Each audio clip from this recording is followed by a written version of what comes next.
मरी भी से अमर रहिबो ता आखि आउ जनकु पुनर्जीवन देव ता आखिरे दुनिया देखिबो आउ जने व्यक्ति। आमे कहूछु भुवनेश्वर रघुनाथपुर अंचलर नाबालिका मीनू जुआडीर कथा। परिवार लोके तार चक्षुदान करिसेंती। एहा द्वारा दुई जन व्यक्ति दुनिया देखि पारिबे, दृष्टिहीन जीवननु मुक्ति पाइबे। गतकाली मो बस धक्कारे 13 वर्षर मीनू जुआडींको जीवन चली जाइथिला। साइकेल फुल नहीं जाउथिबा बेले पछपटु आसुथिबा मो बस तांको धक्का देई किछि बाट घोषाड़ी नैथिला।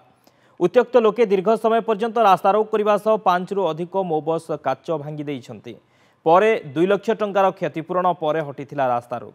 बस ड्राइवर नृसिंह सेठी को गिरफ करी कोर्ट चालान करिछि नंदनकानन थाना पुलिस। परिवार लोके विचार करथिले झियर आखि को दान करिदेले ता आखिरे आउ 2 जन दुनिया देखि पारिबे।